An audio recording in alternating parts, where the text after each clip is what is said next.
એમનું થોટ હતું weakness is a death, strength is a power. એટલે ટર્નિંગ પોઈન્ટ કોરોના કાળને કહી શકાય કે જેમાં વિચારેલું કે અહીંયાથી કોરોના કાળ છે તો ઘરે ભાગી જાય હંમેશાની માટે. હોય છે જેમ કે આ લોકો જ્યારે સ્પર્ધાત્મક પરીક્ષાની તૈયારી કરાવતા હોય એટલે ઇતિહાસનું ચેપ્ટર હોય, ભૂગોળનું ચેપ્ટર હોય, એમ મેદાન ઉપર કયા પ્રકારે અલગ અલગ સ્તરમાં કામ થાય. ફૂલ એનર્જેટિક આપણે ખુદ ફીલ કરીએ કે આવા વિદ્યાર્થીઓ છે તો આપણે ટ્રેનિંગ આપવાની અથવા તો as a guide, as a coach અથવા એઝ અ આપણે શિક્ષક છે. છેલ્લી ભરતીમાં ઘણા બધા વિદ્યાર્થીઓ પાસ થયેલા હતા. એપ્રોક્સ 150 જેવા પોલીસ કોન્સ્ટેબલમાં પાસ થયેલા છે, 20 જેવા પીએસઆઈ ની ભરતીમાં પાસ થયેલા છે અને 15 થી 16 જેવા વિદ્યાર્થીઓ છે એ એએસઆઈ ની પરીક્ષામાં પાસ થયેલા છે. 5-7 જેવા પીઆઈ ની એક્ઝામમાં પાસ થયેલા છે. તો એક શિક્ષક તરીકે આપણને આમ કોલર જડાવવાનું મન. ખરેખર જો 2024 માં એક પ્રશ્ન તમને મારે પૂછવો, 24 માં હજુ કે જૂજ દિવસો બાકી રહ્યા છે. હવે એક પ્રશ્ન મારા તમને એવો પૂછવો કે જો જયશ્રી કોચ ના હોત તો જયશ્રી કોણ?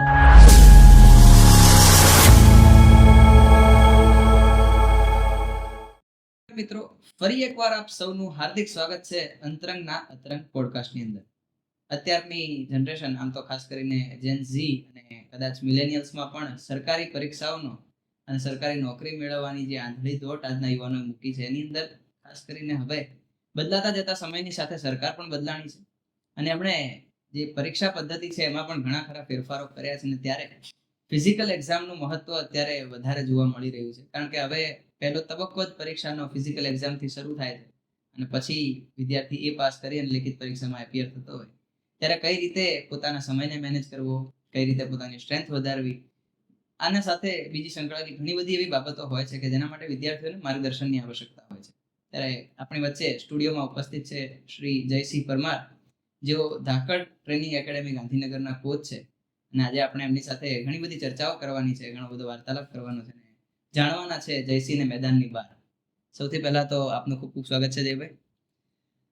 સૌથી પહેલા પોડકાસ્ટની શરૂઆત કરતા પ્રશ્નોથી શરૂઆત કરીએ છીએ, એટલે થોડોક આમ ઇન્ટરવ્યુ જો આપને માહોલ લાગશે, ધીમે ધીમે આગળ જતા આપણે થોડાક ઇન્ફોર્મલ પણ થઈશું. કે સૌથી પહેલા તો મારે તમારા એકેડેમિક બેકગ્રાઉન્ડ વિશે જાણવું છે, આપના કોલેજ સમયના ગોલ વિશે જાણવું છે, કારણ કે કોલેજનો જે સમય છે, ખાસ કરીને યુવાવસ્થા, જે 18 પછીનો જે સમય છે, એટલે અલગ અલગ સમયાંતરે અલગ અલગ વિચારો હોય, અલગ અલગ ગોલ બદલાતા રહેતા હોય. તો મારે આપના એ ગોલ વિશે જાણવું છે, કારણ કે શરૂઆતથી જ કોચ બનવું હોય તો કદાચ આપનો ગોલ નહીં જ હોય. જરૂરથી.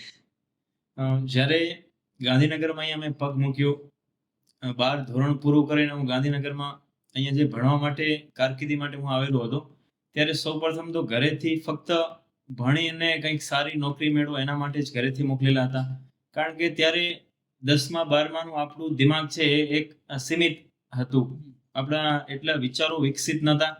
એ સમયમાં ગાંધીનગર અહીંયા આવ્યા પછી ગ્રેજ્યુએશન મેં સ્ટાર્ટ કર્યું. ગ્રેજ્યુએશન જ્યારે સ્ટાર્ટ કરેલું ત્યારે સાથે સાથે જે સ્પોર્ટ્સની સાથે હું સંકળાયેલો હતો પહેલેથી જ, પરંતુ અહીંયાથી એક સ્પોર્ટ્સને વધારે મને માર્ગદર્શન સ્પોર્ટ્સનું મળ્યું.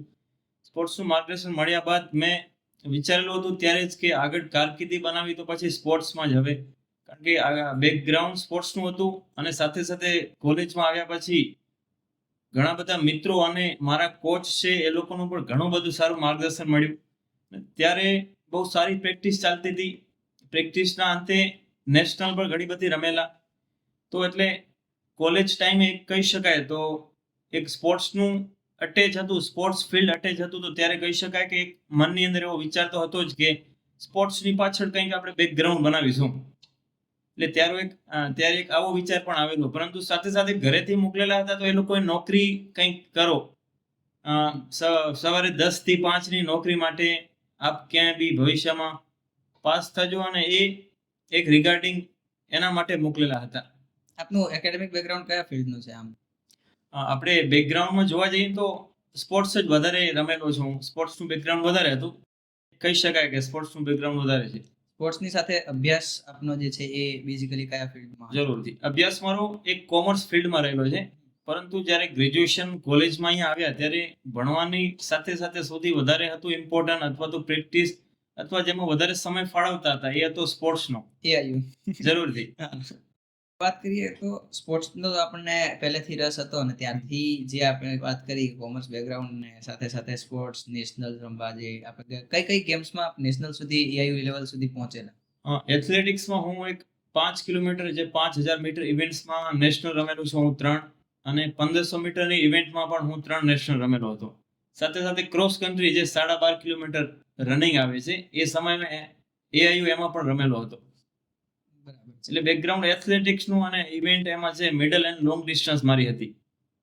વાત કરીએ એક વળાંકની, કારણ કે જીવન છે ને એ હંમેશા ઢાળવાળો રસ્તો હોય કે ઉબડ-ખાબડ રસ્તો હોય, એ પ્રકારે જ ચાલતું હોય. ક્યારેય ECG ની જે સીધી રેખા હોય ને મોતની, એ પ્રકારનું જીવન રહેતું નથી હોતું જનરલી. અને એની વાત કરીએ તો એવી એક કઈ પરિસ્થિતિ હતી કે જ્યાંથી તમને એવો વિચાર આવ્યો, ક્યાંક તો એ પારિવારિક પ્રેશર હોય અથવા કોઈ સામાજિક જવાબદારીઓ હોય અથવા પછી એવું થાય કે હવે કંઈક કરી અને સેટ થવું છે, તો એ કઈ ટર્નિંગ પોઈન્ટ હતો કે જ્યાંથી જયસિંહને કોચ જયસિંહ પરમાર બનાયા? જરૂરથી આમાં એક ટર્નિંગ પોઈન્ટની વાત કરું તો જ્યારે મારું ગ્રેજ્યુએશન પૂરું થયું ત્યારબાદ સ્પોર્ટ્સનું બેકગ્રાઉન્ડ સારું હતું, એના કારણે મને એઝ અ કોચ માટે સ્ટડી માટે મને ક્વોલિફાય થયેલો હું. તો કોચની ડિગ્રી ફિનિશ કર્યા પછી 2020 આપને આઈડિયા હશે જ કે કોરોનાનો એક જે કપરો કાળ છે એ આવી પડેલો હતો વિશ્વની અંદર.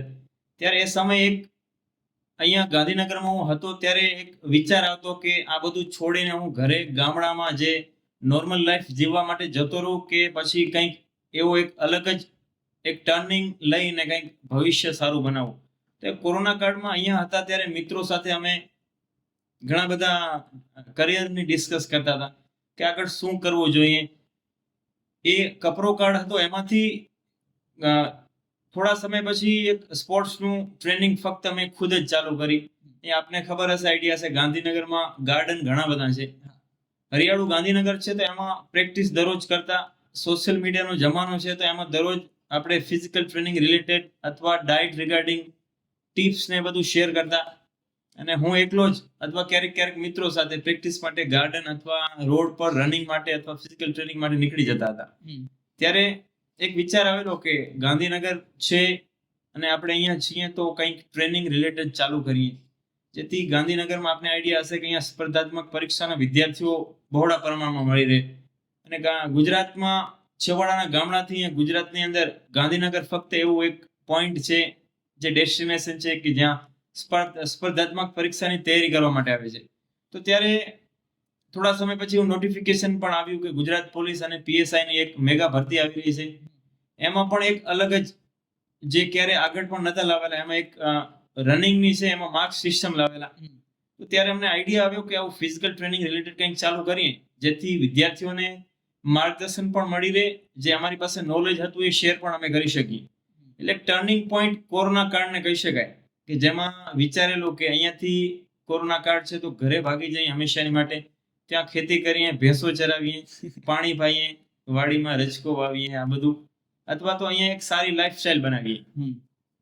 એટલે એ વખતે તમે વાત કરી 2020માં જ્યારે તમે શરૂઆત કરી, એ વખતે પરીક્ષા પદ્ધતિ આ જ હતી કે પહેલા ફિઝિકલ એક્ઝામ થાય અને પછી લેખિત થાય, કે પહેલા એ વખતે ફિઝિકલ એક્ઝામની પહેલા લેખિત પરીક્ષામાં પાસ થાય અને પછી ફિઝિકલ એક્ઝામ થતી? અચ્છા, જરૂરથી. ત્યારે આગળનું જે સિસ્ટમ છે ગુજરાત ભરતી બોર્ડની, પોલીસ ભરતી બોર્ડમાં, એમાં એક્ઝામ પહેલા હોતી અને ફિઝિકલ પછી હોતું. ક્યારેક ક્યારેક એવું પણ હતું જે પહેલા ફિઝિકલ હતું અને ત્યારબાદ એક્ઝામ હોતી. પરંતુ છેલ્લે 2020માં આની પહેલાની જે ભરતી છે, અત્યારે પણ એક ભરતી ચાલી રહી છે, થોડા સમયમાં સ્ટાર્ટ થવાની છે. એની પહેલા આગળની ભરતીમાં સૌથી પહેલા ફિઝિકલ લેવાના હતા. એમાં પણ એક માર્ક્સની સિસ્ટમ રાખેલી હતી. તો મારા મત મુજબ એક બહુ સારી સિસ્ટમ કહેવાય, એ સમયમાં રાખેલી હતી. અત્યારે કાઢી નાખેલી છે, પરંતુ એ માર્ક્સની સિસ્ટમ દોડમાં રાખેલી હતી. એ બહાને એક ગુજરાત ભરતી બોર્ડને એક સારા અને સક્ષમ કેન્ડિડેટ્સ મળે. આપને આઈડિયા હશે કે ગુજરાત પોલીસ ભરતી બોર્ડ છે અથવા પોલીસ ખાતું જ છે, ખાખીનું ખાતું, એમાં એવા લોકોની જરૂર છે જે જનૂન વાળા, જેનું ખૂન ગરમ હોય. બરાબર. આપણે કોઈ 9 થી 5 ની જોબ માટે નથી જઈ રહ્યા, ઓફિસમાં 4 દિવાલની વચ્ચેની જોબ નથી, કે આમાં ફિઝિકલ એકદમ નોર્મલ લેવું અને પછી આપણે પોલીસની ભરતીમાં એ લોકોને લેવા. પરંતુ ત્યારે માર્ક સિસ્ટમ હતી એટલે બહુ સારી વસ્તુ હતી. વિદ્યાર્થીઓ બહુ સારી તૈયારી કરેલી હતી ફિઝિકલ ટ્રેનિંગની. એટલે મારા મત મુજબ એ સમયે પહેલા ફિઝિકલ ટ્રેનિંગ હતું અને ત્યારબાદ એક્ઝામ હતી. પરંતુ આગળની ઘણી બધી ભરતીઓ છે એમાં અલગ અલગ હોતું, ક્યારેક એક્ઝામ હોતી અથવા તો ક્યારેક ફિઝિકલ હોતું. બરાબર છે. હવે તમને ગમે એવો એક પ્રશ્ન પૂછું કે શું આખો એ એકેડેમીનો માહોલ હોય છે, ક્યારે કેવા પ્રકારનો આખો જે ટ્રેનિંગ ના સેશન્સ હોય છે, કે કયા પ્રકારના અલગ અલગ સ્તર હોય છે? જેમ કે આ લોકો જ્યારે સ્પર્ધાત્મક પરીક્ષાની તૈયારી કરાવતા હોય એટલે ઇતિહાસનું ચેપ્ટર હોય, ભૂગોળનું ચેપ્ટર હોય, એમ મેદાન ઉપર કયા પ્રકારે અલગ અલગ સ્તરમાં કામ થતું? જરૂરથી. આપણે મેદાન ઉપર એક સમય છે, એક મેદાન ઉપરનો જે સમય છે, માહોલ છે, એકદમ જનૂન વાળો અથવા તો ગરમ કહી શકાય. કારણ કે આપને આઈડિયા હશે જ કે ગુજરાત પોલીસનું એ લોકોનું એક ધ્યેય વાક્ય છે કે સેવા, સુરક્ષા અને શાંતિ. આમાં એ લોકોનું જ કામ છે કે જે દિમાગથી શાંત પણ રહી શકે અને સારા નિર્ણયો પણ લઈ શકે. તો અહીંયા જે પણ વિદ્યાર્થીઓ ટ્રેનિંગ માટે આવે છે ગ્રાઉન્ડ ઉપર મારી સાથે ધાકડમાં, તો ત્યાં બધાનો એક નિર્ણય શક્તિ અથવા તો બધાની વિચાર શક્તિ કહેવાય એકદમ બધાથી અલગ હું જોઉં છું. આપણે આમ લાઈફમાં બીજા સાથે ઘણા બધા વિદ્યાર્થીઓ સાથે મળતા હોઈએ છીએ અને એક ગ્રાઉન્ડમાં હું મારા વિદ્યાર્થીઓ સાથે મળતો હોઉં છું. કારણ કે ગ્રાઉન્ડના છે વિદ્યાર્થીઓ બધા એક ભરતી બોર્ડના ગુજરાત પોલીસમાં અથવા તો કોઈ એવી ખાતામાં જાય છે કે જ્યાં એક નોર્મલ માણસનું કામ નથી. એવી પરિસ્થિતિ વચ્ચે જે વિદ્યાર્થીઓ ગ્રાઉન્ડ ઉપર આવે છે, એકદમ માહોલ એક એનર્જેટિક જ મને તો દેખાય છે. જ્યારે સવારે દરરોજ વહેલા ઉઠીને હું ગ્રાઉન્ડ ઉપર જતો હોઉં, તમામ વિદ્યાર્થીઓ છે, ભાઈઓ અને બહેનો એ ટાઈમ પર ગ્રાઉન્ડ ઉપર પહોંચી જતા હોય છે. આપને આઈડિયા હશે જ કે પોલીસ ખાતું છે એમાં ડિસિપ્લિન સિવાય લોકોનું કામ જ નથી. 100%. તો એ પરિસ્થિતિ વચ્ચે જે વિદ્યાર્થીઓ આવે છે, તમામ વિદ્યાર્થીઓ ડિસિપ્લિન વાળા મને મળી રહ્યા છે. તો એક અલગ જ પ્રકારનો આમ માહોલ છે, એક મજબૂત માહોલ મળી જાય છે.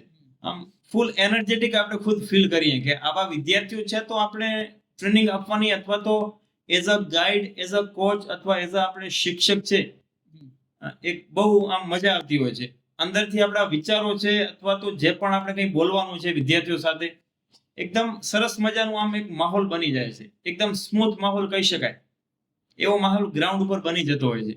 આ તો તમે જે વાત કરી સ્કોલર વિદ્યાર્થીઓની કરી, પણ બેક બેન્ચર્સ તો એમાં આવતા હશે ને કે ક્યારેક 6 વાગ્યાનો સમય હોય ગ્રાઉન્ડ પર પહોંચવાનો અને 6:15 આવે, 6:30 આવે, તો એવા વિદ્યાર્થીઓને કેવી રીતે ટેકલ કરો? જરૂરથી એવા વિદ્યાર્થીઓ આવતા હોય છે, પરંતુ એ થોડા સમય સુધી જ આવતા હોય છે. એમાં એક વસ્તુ બીજી પણ એક મેં નોટ કરેલી હતી અને ખુદ મેં પણ ફોલો કરેલી હતી. હું ખુદ છે એઝ અ કોચ છે, હું દરરોજ ટાઈમ પર ગ્રાઉન્ડ ઉપર જાઉં, 2 મિનિટ પહેલા પહોંચી જાઉં ગ્રાઉન્ડ ઉપર અને થોડાક દિવસ આવો જ માહોલ રાખું. ભલે વિદ્યાર્થીઓ 10 મિનિટ 15 મિનિટ લેટ આવતા હોય, પરંતુ આવો માહોલ રાખ્યા બાદ દરરોજ એ લોકોને હું ગાઈડ કરું, ઇન્સ્ટ્રક્શન્સ આપું કે આ ખાતું છે, તમે લેટ આવો છો તો આપના માટેનું આ ખાતું નથી પોલીસ ભરતીનું. તો દરરોજ આવું કહેવાથી ખુદ જ સમજી જતા હોય છે.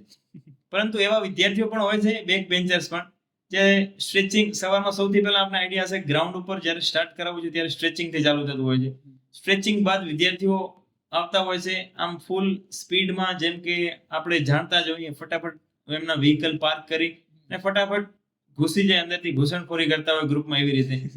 તો એવો જ માહોલ સર્જાતો હોય છે. પરંતુ દરરોજ એક શિક્ષક અથવા તો કોઈ ગાઈડ કરવા વાળો છે, એ દરરોજ જે તે જગ્યા પર ટાઈમ પર પહોંચે છે, તો વિદ્યાર્થીઓ થોડા સમય પછી શીખી જાય છે કે આપણે પણ ટાઈમ ઉપર આવવું ખૂબ જરૂરી છે. કોચ ટાઈમ પર જઈ રહ્યો છે તો કોચ માટે નહીં પરંતુ વિદ્યાર્થીઓ માટે જતો હોય છે. તો એક સારું શિડ્યુલ ફોલો કરે છે કોઈ વિદ્યાર્થી, અથવા એઝ અ કોચ હું સારું શિડ્યુલ ફોલો કરું છું, તો એના રિગાર્ડિંગ એ વિદ્યાર્થીઓ પણ આવું શિડ્યુલ ફોલો કરવા માટે પ્રેરાતા હોય છે. એટલે કોચની જર્ની શરૂ કરી ત્યારથી ક્યારેય તમને એવો વિચાર આવ્યો ખરી કે આ લોકોને પરીક્ષાની તૈયારી કરાવતા હું એ પરીક્ષામાં એપિયર થઉં અને હું પણ સરકારી નોકરીમાં લાગી જાઉં, કે પછી આમાં મજા આવવા માંડી? નહીં, જરૂરથી. આમાં દેખો, મેં આ ચાલુ કર્યું ત્યારે ગોલ તો ફક્ત મારો એટલો જ હતો કે વિદ્યાર્થીઓને ટ્રેનિંગ આપું, ફક્ત 10-15 છોકરાઓ મળી જાય મને ટ્રેનિંગ માટે, એટલું ઇનફ છે, આટલામાં મારું ગુજરાન ચાલી જશે, ફક્ત એવા વિચારથી ચાલુ કરેલો હતો. પરંતુ જેમ જેમ માહોલ દેખાતો ગયો એમ સાથે સાથે મને પણ તૈયારી કરવાની મજા આવતી ગઈ. કારણ કે મારું પણ એજ છે જે વિદ્યાર્થીઓ મારી સાથે ટ્રેનિંગમાં આવી રહ્યા છે. તો મારે પણ તૈયારી કરી અને એક as a Sara officer, police officer બનવાની મને પણ વિદ્યાર્થીઓ તરફથી માર્ગદર્શન જરૂર મળતું હોય છે. આટલી તગડી મહેનત કર્યા પછી કદાચ એમ લાગે કે સફળતા તો નિશ્ચિત જ છે, અને ખાસ કરીને જ્યારે કોચ તરીકે મેદાનમાં ઊભા હોય ત્યારે એ કેવા પ્રકારની લાગણી હોય કે જ્યારે કોઈ વિદ્યાર્થી ફોન કરે કે સાહેબ આજે PSI નું રિઝલ્ટ આવ્યું, હું પાસ થઈ ગયો, કે સાહેબ આજે ફોરેસ્ટનું રિઝલ્ટ આવ્યું, હું પાસ થઈ ગયો, એ કેવા પ્રકારની લાગણી હોય? જરૂરથી. આપણે ગ્રાઉન્ડ ઉપર હું ટ્રેનિંગ આપતો હોઉં ત્યારે ઘણા બધા વિદ્યાર્થીઓ પાછળની ભરતીમાં પાસ થઈ અને વર્દી પહેરીને ગ્રાઉન્ડ પર આવતા હોય છે. ત્યારે એકદમ છાતી ગજ ફૂલી જાય એવું હું કહી શકું. કારણ કે આપણે જે વિદ્યાર્થીઓને ઘણા સમયથી ટ્રેનિંગ આપેલી હોય, માર્ગદર્શન આપેલું હોય, અને એ જ વિદ્યાર્થીઓ એક વર્દીમાં ગ્રાઉન્ડ ઉપર સામે દેખાય ત્યારે એક અલગ જ માહોલ સર્જાઈ જતો હોય છે ગ્રાઉન્ડ ઉપર. જે વિદ્યાર્થીઓ અત્યારે ટ્રેનિંગ લઈ રહ્યા છે એ લોકો માટે પણ એક ખૂબ ઇન્સ્પિરેશન મળી રહેતું હોય છે વિદ્યાર્થીઓ આવે ત્યારે. જ્યારે જે તે વિદ્યાર્થી કેન્ડિડેટ પાસ થઈને વર્દીમાં આવે છે ત્યારે એવું લાગે છે કે આપણી જે ભવિષ્ય આગળ પાસ્ટમાં આપણે મહેનત કરેલી હતી એ મહેનત આપણને રિઝલ્ટ સામે દેખાઈ રહ્યું છે એવું અંદરથી એવું લાગે અને બહુ ખૂબ પ્રાઉડ ફીલ થાય. અને ગ્રાઉન્ડ સિવાય જ્યારે આપણે ક્યાંક અલગ જગ્યાએ જતા હોઈએ, ક્યાંક ઘણી વખત હું મુસાફરીમાં જતા હોઉં ત્યારે પણ મારા વિદ્યાર્થીઓ ઘણી જગ્યાએ વચ્ચે મળતા હોય છે. છેલ્લી ભરતીમાં ઘણા બધા વિદ્યાર્થીઓ પાસ થયેલા હતા. એપ્રોક્સ 150 જેવા પોલીસ કોન્સ્ટેબલમાં પાસ થયેલા છે, 20 જેવા પીએસઆઈ ની ભરતીમાં પાસ થયેલા છે અને 15 થી 16 જેવા વિદ્યાર્થીઓ છે એ એએસઆઈ ની પરીક્ષામાં પાસ થયેલા છે, 5-7 જેવા પીઆઈ ની એક્ઝામમાં પાસ થયેલા છે. તો આટલું બહોળી સંખ્યામાં જે ધાકડ ટ્રેનિંગમાંથી જે ધાકડ લોકો પાસ થઈને બહાર નીકળેલા છે, તો મુસાફરીમાં અથવા તો ગમે ત્યાં જતા હોઈએ ત્યારે ઘણા બધા વિદ્યાર્થીઓ એઝ અ વર્દીમાં દેખાય છે ત્યારે અલગ જ પ્રકારનો માહોલ હોય છે. જે ગ્રાઉન્ડ ઉપર આવે એના કરતા આપણે ત્યાં દેખીએ છીએ ત્યારે એકદમ પ્રાઉડ ખરેખર ફીલ થતું હોય છે કે આપણે આ જ વસ્તુ માટે આપણે મહેનત કરી લઈએ ત્યાં વિદ્યાર્થીઓ સામે દેખાય.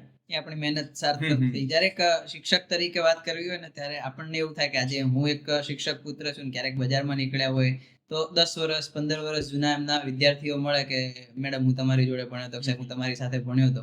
એટલે એ વાત અલગ છે આખી. પણ ક્યારેક એવું બને કે ઠોઠ નિશાળીઓ પહેલો નંબર લાવ્યો હોય તો ક્યાં એવું બન્યું હોય કે શરૂઆતમાં બહુ લેઝી અને આળસમાં આવતો હોય અને એ વિદ્યાર્થી તમને ફોન કરે કે સાહેબ આજે હું પીએસઆઈ ની પરીક્ષામાં પાસ થઈ ગયો, અથવા તો કે હું સીધા મીઠાઈ લઈને ગ્રાઉન્ડ ઉપર પહોંચી જાય, એવું બને ત્યારે શું લાગે? એમ જરૂરથી ત્યારે જ્યારે ટ્રેનિંગ માટે વિદ્યાર્થીઓ આવતા હોય છે ત્યારે મને એવું તો કોઈ દિવસ લાગ્યું નથી કે આ પાસ નહીં થાય.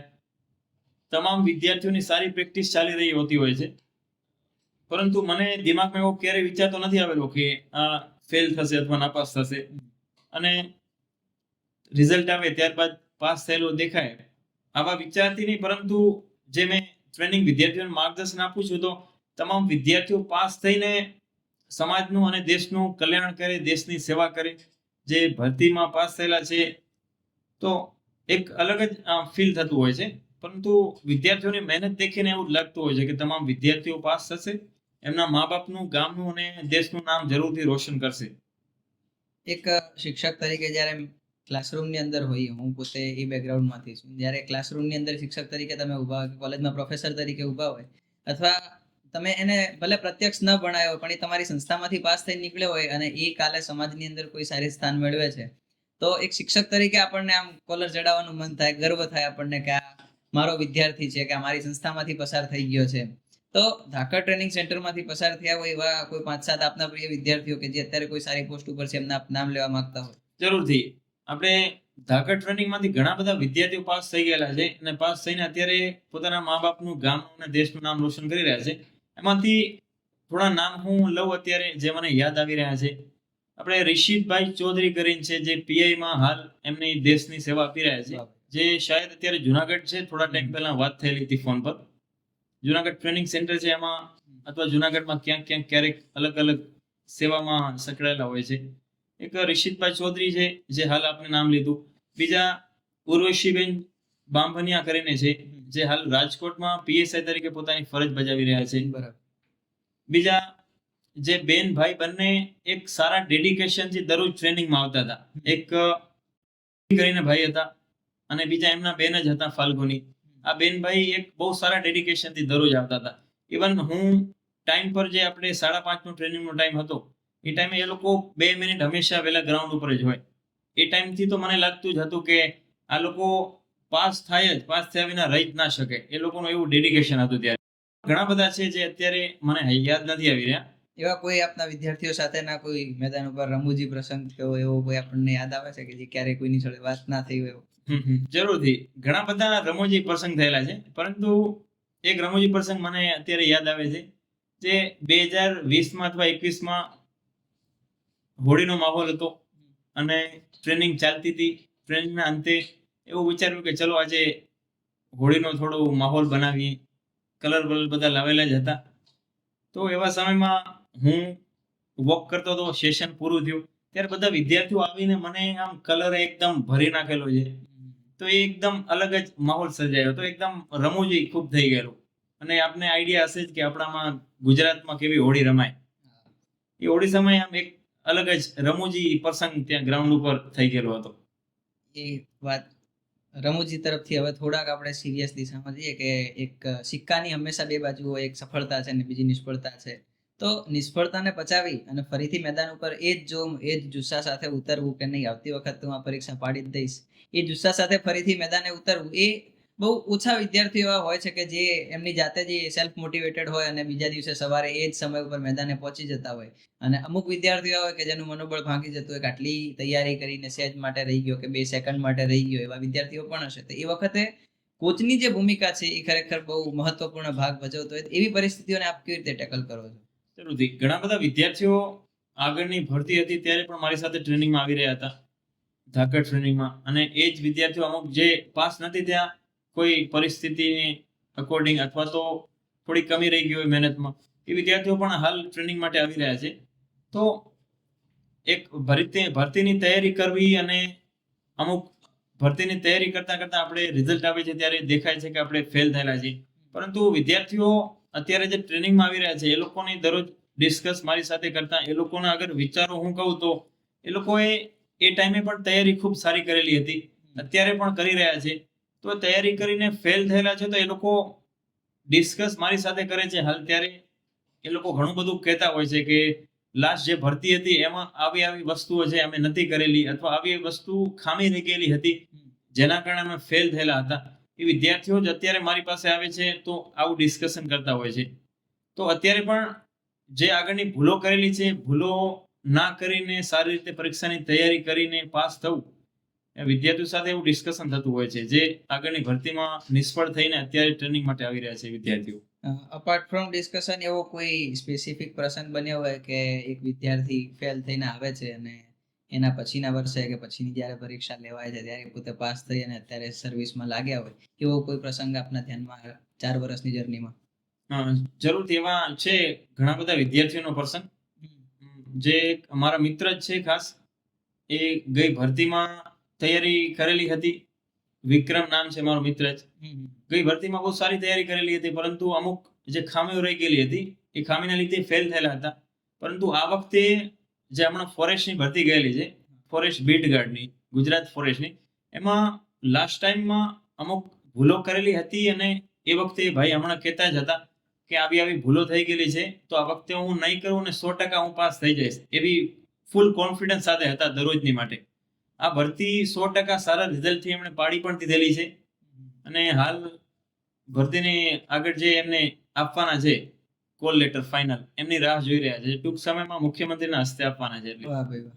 એટલે ટ્રેનિંગનો અને ખાસ કરીને જે શિક્ષક અને વિદ્યાર્થીઓ વચ્ચેનો સંબંધ છે એમાં અલગ અલગ ફેઝ આવતા હોય. ને આપણે કીધું કે 2020 થી લગભગ કોરોના પછીથી શરૂઆત કરી અને પછી બીજું લોકડાઉન જ્યારે આવ્યું હતું એ વખતે પરિસ્થિતિ કેવા પ્રકારની હતી? પહેલા એક વખત લોકડાઉન 2020માં લાગુ પડ્યું, એક પહેલી લહેર પૂરી થઈને ફરીથી એ માહોલ થયો, એટલે એ વખતે આખો માહોલ ફરીથી ઊભો કરવો અને એકડેકથી શરૂઆત કરવી, એ કેવા પ્રકારની સિચ્યુએશન હતી? જરૂરથી ત્યારે જે બીજો માહોલ હતો ત્યારે આપણે ટ્રેનિંગ ચાલુ જ હતી, પરંતુ વિદ્યાર્થીઓ ઓછા આવી રહ્યા હતા.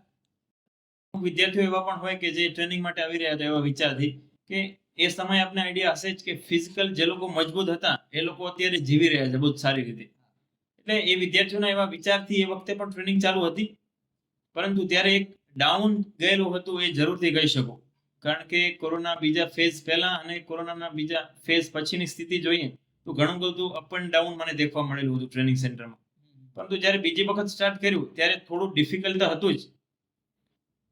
જ્યારે એડવર્ટાઇઝમેન્ટ છે મારે ટ્રેનિંગની અથવા જે આગળની ભરતીમાં પાસ થયેલા હતા તો એ વિદ્યાર્થીઓના માઉથ ટુ માઉથ જે આપણે કોમ્યુનિકેશન અથવા તો જે માર્ગદર્શન, પબ્લિસિટી, તો એના થ્રુ આઉટ ઘણું બધું પબ્લિસિટીના કારણે વિદ્યાર્થીઓ ગ્રાઉન્ડ ઉપર આવીને દરરોજ ટ્રેનિંગ માટે આવી જતા હતા. એટલે બીજો કોરોના પછીનો સમય કહેવાય તો જરૂર કપડો હતો, કારણ કે કોરોનામાં ઘણા બધા અત્યારે ટ્રેનિંગમાં આવી રહ્યા છે અથવા તો એ સમયે પણ હતા, એમને પોતાના પરિવારો અથવા તો મિત્રોને પણ ગુમાવેલા છે. તો એક અલગ જ પ્રકારની સ્થિતિ અને દુઃખનું વાતાવરણ ત્યારે બની રહેલું હતું. તો એક કપરો સમય જરૂરથી હતો, પરંતુ એ સમય પણ નીકળી ગયો એવું કહી શકાય. એવા સમયે ખાસ કરીને જ્યારે વિદ્યાર્થીઓનો મનોબળ નબળું હોય અથવા વિદ્યાર્થી પોતે મજબૂત ન થઈ શકતો હોય, એવા સમયે કોચની ભૂમિકા બહુ અગત્યની રહેતી હોય. એ પ્રકારના જે સંવાદો છે અથવા જે ડિસ્કશન છે અથવા તો મેદાન પરના જે જુસ્સાવાળા ભાષણો આપણે કહી શકીએ, તો એ કેવા પ્રકારે વિદ્યાર્થીઓને મદદરૂપ થયા અને ત્યાંથી આખો ફેઝ આપણે વિદ્યાર્થીઓની સાથે પસાર કર્યો? જરૂરથી. આ વસ્તુ પરથી મને એક થોટ યાદ આવે છે સ્વામી વિવેકાનંદનો, કે એમનું થોટ હતું, weakness is a death, strength is a power. જે વીકનેસ તમારામાં છે તો એકદમ મરેલા માણસ છો આપ, એવું કહી શકાય. પરંતુ તમારામાં સ્ટ્રેન્થ છે, તમારામાં શક્તિ તાકાત છે, તો એ તમારું પાવર છે, એવું કહી શકાય. એ આ થોટ્સ કહેવાય જે સ્વામી વિવેકાનંદનો મને ઘણો બધો ઇન્સ્પાયર કરેલો હતો. એ થોટ્સ અથવા બાકીના ઘણા બધા સ્વામી વિવેકાનંદના છે કે છત્રપતિ શિવાજી મહારાજના છે, મહારાણા પ્રતાપના છે, આ તમામના જીવન મને ઇન્સ્પાયર્ડ ઘણું બધું કરેલું છે. અને આ બધાનું જીવન વાંચીને મને વિદ્યાર્થીઓને એક અલગ જ પાવરથી હું માર્ગદર્શન આપી શક્યો હતો અને બહુ જ સારું એ લોકોને મોટિવેટ કરી શક્યો હતો. એવી પરિસ્થિતિમાં હું ખુદ કઈ રીતે સારી રીતે રહી શકું, જેથી વિદ્યાર્થીઓને ખુદ હું મારું જ માર્ગદર્શન અથવા મારું જ એક્ઝામ્પલ આપું, એ ઘણું હું વિચારતો. કારણ કે હું ફિટ છું તો ત્યારે જ વિદ્યાર્થીઓને હું મારું જ એક્ઝામ્પલ આપીને એમને હું સમજાવી શકીશ. બીજાના એક્ઝામ્પલથી સૌથી વધારે જે તે વિદ્યાર્થી એમના શિક્ષક અથવા એમનો કોચ અથવા જે માર્ગદર્શન આપે છે એમાંથી શીખતો હોય છે. એટલે એવા સમયે મેં સૌથી વધારે ફિટ અથવા મજબૂત મનોબળ કહેવાય તે મારું ખુદનું રાખેલું હતું. જો મારું મનોબળ મજબૂત છે ત્યારે જ હું વિદ્યાર્થીઓને સારું માર્ગદર્શન આપી શકું. મેદાન ઉપર તમે વિદ્યાર્થીઓની સાથે જ્યારે જ્યારે હોવ છો અને એ વખતે ઘણો ખરો સમય એવો પણ હોય કે તમને વિદ્યાર્થીઓ પાસેથી કંઈક શીખવા મળતું હોય, તો એ એવી કોઈ સ્પેસિફિક ઘટના જ્યારે તમારા જીવનમાં જે 4 વર્ષની કોચ તરીકેની તમારી જર્ની છે એમાં એવું બન્યું હોય કે આ ઘટનાએ મારા જીવનમાં કંઈક ઇમ્પેક્ટ આપી અથવા આ ઘટના યાદગાર રહી ગઈ, એવી કોઈ? જરૂરથી. આપણે હમણાં જ મેં આપની સાથે ડિસ્કસ કરેલું હતું કે અમુક વિદ્યાર્થીઓ બહુ સારી રીતે અને બહુ સારા ડેડિકેશનથી દરરોજની માટે આવતા હતા. તો ઘણા બધા એવા વિદ્યાર્થીઓ તરફથી પણ મને એક જીવનમાં ડિસિપ્લિન શીખવા મળેલું છે કે દરરોજ જીવનમાં કઈ રીતે ડિસિપ્લિનમાં રહેવું. એવા ઘણા બધા વિદ્યાર્થીઓ ઓન ટાઈમ સેશનમાં ટ્રેનિંગમાં આવતા હતા અને આપણે ક્યારેક ઇરેગ્યુલર હોઈએ અથવા તો ટાઈમ પર ના જઈ શકતા હોઈએ, પરંતુ એવા વિદ્યાર્થીઓમાંથી ઘણું બધું શીખવા મળેલું છે કે ટાઈમ પર કઈ રીતે પહોંચવું. આપને આઈડિયા હશે જ કે સમય બહુ જ મહત્વનો છે. તો એઝ અ કોચ મારે ઘણા બધા વિદ્યાર્થીઓ તરફથી અમુક વસ્તુઓ જેમ કે સમયસર પહોંચવું, એક કોમ્યુનિકેશન છે, આ બધી સ્કિલ ઘણી બધી વિદ્યાર્થીઓ તરફથી શીખવા જરૂરથી મળેલી છે. પછી તો એક પ્રકારનું પ્રેશર આવી જાય ને કે વિદ્યાર્થીઓ ટાઈમ સર આવે તો આપણે કોચ તરીકે જવું જ પડે. હા, એ જ વસ્તુ. જે મારી એજ કરતા ઘણા બધા વધારે એજના પણ વધારે અનુભવવાળા પણ મિત્રો આવતા હતા. તો વિદ્યાર્થીઓમાંથી નાની ઘણી બધી વસ્તુ શીખવા મળતી હોય છે. દરેક વ્યક્તિના જીવનમાં એક કોઈક ને કોઈક સ્ટેજ એવો આવતો હોય કે જ્યારે એની જાત ઉપર એને પ્રશ્ન થાય કે આ હું જે કરું છું અથવા હું જે જર્નીમાં છું એ ખરેખર યોગ્ય છે કે કેમ, અથવા એ આગળ જઈને મને સારું ફળ આપશે કે કેમ. પેલું કહેવાય ને કે સામાજિક જવાબદારીઓ હોય, ઘણીવાર પારિવારિક પ્રેશર હોય, તો આપણને આપણી જાત ઉપર સવાલ થાય કે આ જે હું કરી રહ્યો છું એ ખરેખર બરાબર છે. અને ઘણીવાર એવો અનુભવ પણ થતો હોય કે ક્યાંક ભરાઈ ગયા એમ. તો એવી કોઈ મોમેન્ટ આપની લાઈફમાં ક્યારે એવી બની? જરૂરથી. હું ઘરેથી આમ તો નીકળેલો હતો 2016ની સાલમાં. ત્યારે એક વિચાર હતો કે બહુ સારું ભણી ગણી અથવા કંઈક સારી ફિલ્ડમાં જઈએ. મા બાપે મોકલેલા હતા ફક્ત એના માટે જ કે ભણી અને એક નોકરી લેવાની છે, નોકરી કરવાની છે ફક્ત. પરંતુ અહીંયા આવ્યા પછી ઘણા બધા સ્કોપ મળેલા છે. તો અહીંયા આવ્યા પછી અત્યારે જે ટ્રેનિંગનો હું એક ટ્રેનિંગ ફિલ્ડ સાથે જોડાયેલો છું, તો એમાં તો એક મારે વસ્તુ મેઝર કરવી હોય તો એ વસ્તુથી દેખું છું કે સૌથી વધારે સ્ટ્રેન્થ આવી રહી છે, તો હું એક સફળતા તરફ જઈ રહ્યો છું અથવા તો જે હાલ ચાલી રહ્યું છે બરાબર ચાલી રહ્યું છે. અને ઘરેથી પણ ઘણું બધું પ્રેશર હોય છે, મેરેજનું પણ હોય છે, અને આ બધા પ્રેશર ઘણું બધું મારી પર રહેલું છે. લગ્ન થઈ ગયા છે આપણે? ત્યાં નથી, પરંતુ એ જ પ્રેશર વસ્તુ વધારે હોય. હા, બહુ બધું પ્રેશર રહેલું છે મારી પર. આ વસ્તુનું સૌથી વધારે મને એક અવરોધરૂપ પણ બનેલું હોય તો એ વસ્તુ અવરોધરૂપ મારા જીવનમાં બનેલું છે. ઇવન એ વસ્તુના થતી મારી લાઈફમાં એવું પ્રેશર, એવો લોડ મારા પર ના પડતો ફેમિલી તરફથી, તો આજે શાયદ હું કંઈક વધારે આગળ વધી ગયેલો હોત એવું કહી શકું હું. પરંતુ એ વસ્તુ વચ્ચે આપણે કીધેલું કે સારા રસ્તા પર જઈ રહ્યા છીએ કે નહીં, એ વસ્તુ એક વસ્તુ પરથી જ મેં મેઝર કરેલું છે કે ઘણા બધા વિદ્યાર્થીઓ મારી સાથે જોડાયેલા છે, તો અત્યારે બધું જે ચાલી રહ્યું છે બરાબર ચાલી રહ્યું છે.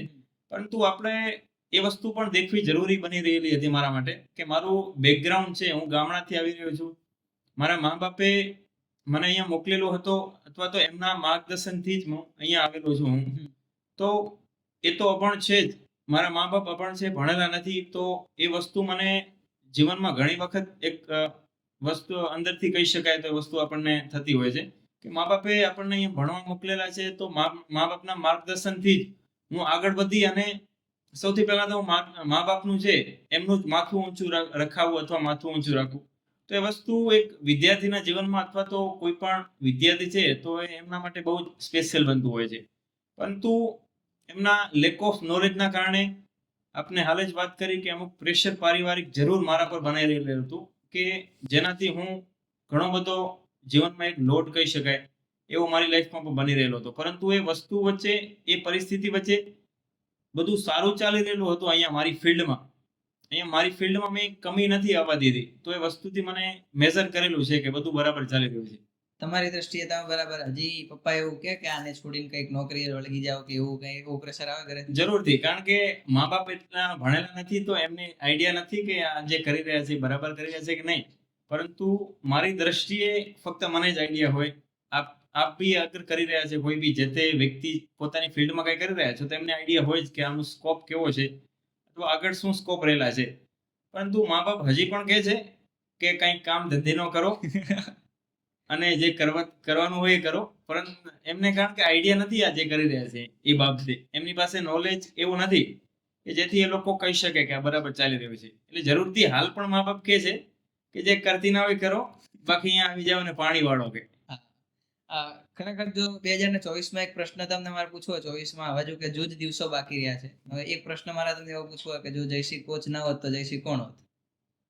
જો જયસિંહ કોચ ના હોત તો હું તો કઈ અત્યારથી કહું કે એક ખેડૂત હોત, હું ગામડામાં પાણી વાળતો હોત, કંઈક પાક એવો કરેલો હોત, અત્યારે શિયાળામાં જીરું વેરું કરેલું હોત અને જીરુંમાં પાણી વાળતો હોત, જયસિંહ હોત. જો હું કોચ ના હોત તો જરૂરથી કહી શકું. એક વિચાર મને હંમેશથી એવો આવે મગજમાં જ્યારે આ વિદ્યાર્થીઓને સરકારી પરીક્ષાની તૈયારી કરતા જો, મને ક્યારે એવી ઈચ્છા થઈ જ નથી જનરલી કે હું સરકારી પરીક્ષાની તૈયારી કરું અથવા જોબની પ્રિપેરેશન કરી અને સારી જગ્યાએ જોબ મેળવું. કારણ કે મને એક મગજમાં ગ્રંથિ બંધાઈ ગઈ, જનરલ કેટેગરીમાંથી આવીને એટલે કે સરકાર તમને નોકરી નહીં આપે, તમારે બીજું જે કરવું હોય એ કરો. તો એ વિચાર પેરેલલી મારા મગજમાં સતત આવતો હોય કે જે યુવાનો 3-4 વર્ષથી તૈયારી કરે છે, ઘણા 5-5 વર્ષથી 6-6 વર્ષથી તૈયારી કરતા હોય, તો હું એવું માનું કે એ સમયને કે એ એનર્જીને કોઈ બીજી જગ્યાએ ડાયવર્ટ કરે અને એને યુટિલાઇઝ કરી તો એ પોતે પગભર થઈ શકે. તો આમાં ખરેખર પોતાની યુવાની વેડફાતા હોય એવું મને લાગે છે. આ બાબતે તમારો શું પર્સપેક્ટિવ છે? જરૂરથી, હું તો વિદ્યાર્થીઓને એવું કહું છું કે આપે ઘણા બધા થોટ્સ પણ વાંચેલા હશે, ઘણા બધા કોટ્સ એવું કહે છે કે જે ભીડ જતી હોય ભીડ સાથે ના જાઓ, તમારું એકલાનું એક ફિલ્ડ નક્કી કરો કે જ્યાં આપને સફળતા મળે. પરંતુ જે વિદ્યાર્થીઓ અત્યારે તૈયારી કરવા મારી સાથે આવી રહ્યા છે, મારી પાસે ધાકણમાં આવી રહ્યા છે, તમામ વિદ્યાર્થીઓ ખાખીના ચાહકો છે. મારા મત મુજબ જે વિદ્યાર્થીઓ તૈયારી કરે છે, સૌથી પહેલા તો અમુક વસ્તુ આપણે દેખવી જરૂરી છે. એમનું બેકગ્રાઉન્ડ, એમના મા બાપ અથવા તો શિક્ષકો એમને જ્યાંથી પણ માર્ગદર્શન મળેલું હોય એ માર્ગદર્શન કેવું મળેલું છે, એ લોકોએ સારો રસ્તો ચીંધ્યો હશે અથવા તો ખુદથી સારા આઈડિયાઝ લઈને ખુદે નક્કી કરેલું છે, તો મારા મત મુજબ એ વસ્તુ અથવા તો એ ફિલ્ડ બરાબર જ હશે, જે તે ફિલ્ડમાં તૈયારી કરીને એ ફિલ્ડમાં આગળ જવું. પરંતુ વિદ્યાર્થી ફેલ થાય છે, 4 વર્ષ 5 વર્ષ તૈયારી કરે છે ગાંધીનગરની અંદર, અને પછી ફેલ થાય છે, ત્યારે એ વિદ્યાર્થીઓને એમના મા બાપ અથવા તો એમના સમાજ દ્વારા ઘણો બધો વિદ્યાર્થીઓને એક વર્ડ વાપરું કે પજવવામાં આવતો હોય છે કે આટલા વર્ષ તમે તૈયારી કરી છે, તમે શું કરી લીધેલું. પરંતુ આપણે એક વિદ્યાર્થી જીવનમાં એક વાત કરીએ તો વિદ્યાર્થી અહીંયા એ લોકોને એમ કહેતા હોય છે કે તમે રખડ્યા છો ગાંધીનગરમાં. રખડ્યા નથી, પરંતુ અહીંયા બહુ બધી તૈયારી કરેલી હોય છે. આપણી ભીડમાં પાસ થવું બહુ મુશ્કેલ છે, પરંતુ એ ભીડમાં પણ એમણે ટ્રાયો આપી, એ ટ્રાય બહુ મહત્વની છે. પહેલી, બીજી ટ્રાય, 3 ટ્રાય એટલી આપેલી હોય અને પાસ નથી થયા મતલબ ફેલ થયા છે, તો આગળ ભવિષ્યમાં પાસ થાય છે એની નિશાની છે એવું કહી શકાય. મારી સાથે વિદ્યાર્થીઓ આવે છે, દોડવા આવે છે, તો સૌથી પહેલા દોડવા આવે એટલે બોડી પેઇન સખત બહુ જ ડેન્જર કરતું હોય છે. વિદ્યાર્થીઓ મારી પાસે કમ્પ્લેન કરે છે કે મને આ વસ્તુ અહીંયા પેન થઈ રહ્યું છે, તો વિદ્યાર્થીઓને હું એ જ વસ્તુ કહું છું કે આપને પેન થઈ રહ્યું છે તો તમે ફિઝિકલ ટ્રેનિંગ કરી રહ્યા છો, તમે દોડી રહ્યા છો. જો તમે ઊંઘતા હો 8-9 વાગ્યા સુધી તો તમને કંઈ જ નહીં થાય. તમે ગ્રાઉન્ડ પર આવો છો, દોડવા આવો છો એટલે જરૂરથી તમારી બોડીની અંદર પેઇન થશે. એ પેઇન છે એ તમારું એક વસ્તુનું, હવે એક વસ્તુ કહી શકાય કે તમે પ્રેક્ટિસ કરી રહ્યા છો અથવા તો બરાબર ચાલી રહ્યું છે એવું કહી શકાય. જીમ વાળા સ્લોગન વાપરે ને, નો પેઇન નો ગેઇન. જરૂરથી હા, એ વસ્તુ પણ વિદ્યાર્થીને મોટિવેટ કરતી હોય છે. અપાર્ટ ફ્રોમ કોચ લાઈફ અત્યારે બીજું શું કરો છો? કોચ સિવાય હાલ હું એઝ અ સ્પોર્ટ્સ ટીચર છું સ્કૂલમાં. જે વિદ્યાર્થીઓ 1 થી 12 ધોરણના છે એમને હું as a coach physical training આપું છું. અને મારી સાથે સાથે તૈયારી પણ ચાલી રહી છે. એક સ્પર્ધાત્મક પરીક્ષાનો વિદ્યાર્થી પણ છું. આ બધી વસ્તુઓ ટ્રેનિંગ સિવાય પણ ચાલી રહી છે મારી સાથે. હોબીઝમાં તમને મૂવી જોવું ગમતું હોય, સંગીત સાંભળવું ગમતું હોય, તો એ પ્રકારની કોઈ વાત? હોબી 4-5 હોબી છે, જેમાં એક હોબી કહી શકાય ટ્રાવેલિંગ. ટ્રાવેલિંગ મારી સૌથી પહેલા નંબરની હોબી છે. સેકન્ડ હોબી છે રીડિંગની છે. જે પુસ્તકો ઘણા બધા હું વાંચતો જઉં છું. જ્યારે પણ ફ્રી પડું ત્યારે અથવા બજારમાં ગયો હોઉં કે લાઇબ્રેરી પર ગયો હોઉં ત્યારે કંઈ બી વસ્તુ, બીજી વસ્તુ વિચાર સિવાય સૌથી પહેલા હું જે તે વસ્તુ વાંચવા જ લાગુ છું. વાંચવાથી શાયદ મને ઘણા બધા વિચારો અથવા આપણું એક વોકેબલરી બનતી હોય છે. એટલે એ વસ્તુ મારી શોખ ટ્રાવેલિંગનો છે, રીડિંગનો છે, મૂવી દેખવાનો પણ છે અને મિત્રો સાથે ટાઈમ સ્પેન્ડ કરવાનો પણ છે. ટ્રાવેલિંગની જે તમે વાત કરી, તો પ્રવાસ જે છે ને ખાલી ફરવાનું કે સાઇટ સીઈંગ થી કંઈક આગળ હોય છે, ને પ્રવાસમાં દરેક પ્રવાસ ક્યાંક ને ક્યાંક જીવનની અંદર કોઈક એવી ભૂમિકા ભજવતું હોય છે કે જ્યાંથી આપણને કંઈક લર્નિંગ મળે. તો એવું કોઈ લર્નિંગ સ્પેસિફિકલી તમારા જીવનમાં હોય કે તમને એવી ઈચ્છા થઈ કે આ વસ્તુ હું ગાંધીનગર જઈને મારા વિદ્યાર્થીઓ સાથે શેર કરીશ કે એમના ટ્રેનિંગની અંદર આ વસ્તુને હું ઇન્ક્લુડ કરીશ, એવો કોઈ પ્રસંગ? જરૂરથી. અત્યાર સુધી ટ્રાવેલિંગ મેં કરેલું છે, જેટલું પણ કરેલું છે એમાં એ વસ્તુ શીખ્યો છું કે ટ્રાવેલિંગ પહેલા હું એક નોર્મલ માણસ હતો, પરંતુ બહાર જ્યારે ટ્રાવેલિંગ કરી ત્યારે ઘણા બધા લોકો સાથે મળેલા હોઈએ. દેશમાં જે લોકો અલગ અલગ જગ્યા પર વસેલા છે એ લોકો સાથે મળી અને જે પહેલાનું લાઈફ મારું હતું અને ટ્રાવેલિંગ પછીનું, હજી સુધી એટલું બધું પણ ટ્રાવેલિંગ નથી કરેલું, પરંતુ ટ્રાવેલિંગમાંથી ઘણું બધું એવું શીખવા મળેલું છે કે એ ટ્રાવેલિંગ પહેલાનો હું, ટ્રાવેલિંગ પછીનો હું એક ડિફરન્ટ કહી શકાય. એ બંને વસ્તુમાં મારામાં ઘણો ફરક હતો એવું હું હાલ કહી શકું. એ બધું મને ટ્રાવેલિંગ તરફથી શીખવા મળેલું છે. કોઈ એવી ઘટના કે જે યાદગાર રહી ગઈ હોય, ક્યાંક પહોંચ્યા હોય અને બસ ચૂકી ગયા હોય કે ટ્રેન ચૂકી ગયા હોય, અથવા એવી બીજી કોઈ ઘટના જે બની હોય કે જેના કારણે કંઈક નવું તમને જાણવા મળ્યું હોય, જોવા મળ્યું હોય, એ તમે શેર કરવા માંગતા હોય? જરૂરથી. એક પ્રસંગ હું કહી શકું કે દિવાળી ગઈ એની પહેલા હું ઘરે જવાનો હતો. એના માટે હું એક ટાઈમ પર બસ બુકિંગ કરેલી હતી. એ ટાઈમ પર પણ હું પહોંચી ગયેલો, પરંતુ ત્યાં ઊભો હતો અને મારી સામેથી બસ નીકળી ગયેલી. મને ખબર જ નથી રહેલી. પછી 2 કલાક સમથિંગ થયા ત્યારે મેં વિચાર્યું કે હજી સુધી બસ કેમ નથી આવી. લેટ હોઈ શકે, એવું પણ હોઈ શકે. પરંતુ પછી બીજા મિત્રોને ફોન કરેલો કે આ બસનો ટાઈમ શું છે. એ જ મિત્ર ખુદ એ જ બસમાં હતો કે બસ તો તમારી આગળથી નીકળી ગયેલી છે કે.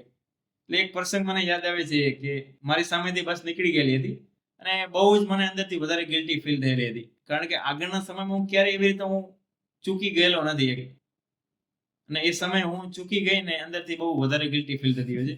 કારણ કે આપણે જેના માટે જઈ રહ્યા છીએ એ બહુ જ વધારે એક્સાઇટમેન્ટ હોય છે. એ એક્સાઇટમેન્ટ એક જ જગ્યા પરથી કટ થાય અને એને સ્ટોપ કરવું એક બહુ જ દર્દનાયક હોય છે. પોડકાસ્ટના એન્ડ તરફ જતા એક છેલ્લો પ્રશ્ન આપણે એવો કરવો કે આપણા જેવા જે યુવાનો છે અથવા જે આપણા વિદ્યાર્થીઓ છે, એમને કોઈ એવો ચોક્કસ સંદેશ જે તમારે આ પોડકાસ્ટના માધ્યમથી, અંતરંગના માધ્યમથી આપવો હોય? જરૂરથી. આજના પોડકાસ્ટના એક કન્ક્લુઝન તરફ જઈએ અને એક થોટ મારી અંદર છે કે તમામ યુવાનોને હું તો એક વસ્તુ કહેવા માંગુ છું કે આપ મહેનત કરો. દરરોજ આપનું એવું શેડ્યુલ બનાવો કે દિવસ દરમિયાન આપ શું કરી રહ્યા છો. એ વસ્તુ સાંજે આપ નોટ કરો. દરરોજ તમે સારું કરી રહ્યા છો તો જરૂરથી એક દિવસ સફળતા મળશે.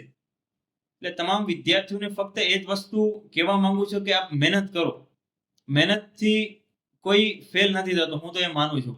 એટલે મહેનત જ એક વસ્તુ છે કે દુનિયામાં પોતાની નામના મેળવી શકે છે અથવા તો નામ કમાઈ શકે છે. સાથે સાથે આપણે ધાકડ ટ્રેનિંગ સેન્ટરનું એક સ્લોગન પણ છે, ટેગલાઇન પણ છે, જીતના રગડા ઉતના તગડા. જેટલો માણસ રગડાય છે એટલો જ તગડો થઈને બહાર દુનિયામાં અથવા સમાજમાં નીકળે છે. એટલે મહેનત જ એક એવી વસ્તુ છે કે માણસને મહાન બનાવે છે. આપણે ઘણા બધા મહાન માણસોની લાઈફ જોયેલી છે, એમને મહેનત જ ફક્ત મહાન બનાવેલી છે. તો એ બધાનું માર્ગદર્શન અથવા તો બધાની લાઈફ આપણે ફોલો કરવી જોઈએ, જેથી જીવનમાં આપણે